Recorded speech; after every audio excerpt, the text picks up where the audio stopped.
hawaasa islaamaa hundii galatoomaa daayiidhaaf sheekanis haa oomishuusumaa nyaachiftee hubaaftee galgalaa ganamaa jabaaddu ammallee haadha tiyya ummaa dinkee abbaan sumaa jabaaddu ammallee haadha tiyya ummaa dinkee abbaan sumaa bismillaahi furtuu hunda hojii teenyaa alhamdulillaahi faaruu rabbii keenyaa nagayaaf rahmataa gahiin nabii keenyaa salaamun alaykum yaa obboleeyyan keenyaa fayyanaaf qabdanii haadha abbaan keenyaa akkamii isinoo qeeroo qarreen teenyaa keessaa udarasaa funaantuu diin keenyaa jabaadhaa hundinuu bakka saniif teenyaa hulaaf irraa bannee oseenne gatteenyaa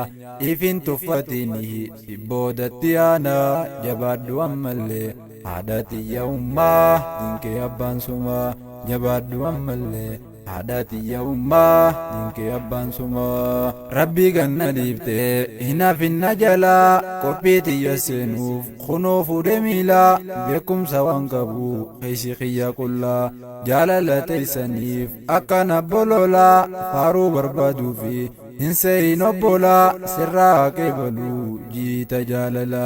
gurra keebaniiti as deebii fuulaa atis kaasa'uu osoo ustee tolaan atilleen keejjuu gattaayi obbolaa rabbi nu qajeelchi hundaa'u jajallaa qajeello waan qabnu sumarra qajeellaa yoonatti artellee dhiifama obbolaa hin jaaladha akkan ummata muslimaa jabaaddu ammallee haadha tiyya ummaa dinkee abbaan sumaa jabaaddu ammallee haadha tiyya ummaa dinkee abbaan sumaa hawaasa islaamaa hundii galatoomaa daayiidhaaf sheekanis kan oomishuusumaa nyaachiftee hubaaftee galgalaa ganamaa jabaaddu ammallee haadha tiyya ummaa dinkee abbaan sumaa jabaaddu ammallee haadha tiyya ummaa dinkee abbaan sumaa waliif fufunaane ani kunoo har'aa dhufeetiin dhaabbadhe fuula keeysan duraa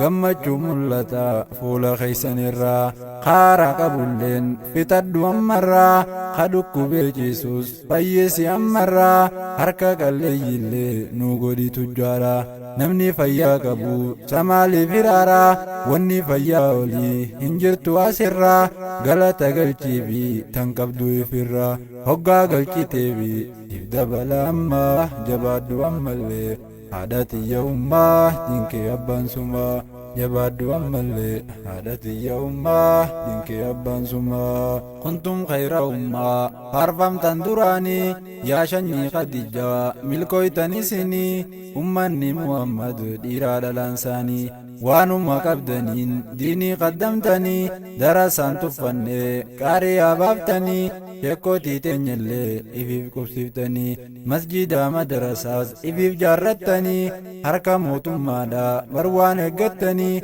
waan akka jaarratan maa jalaa gubanii hunda garaa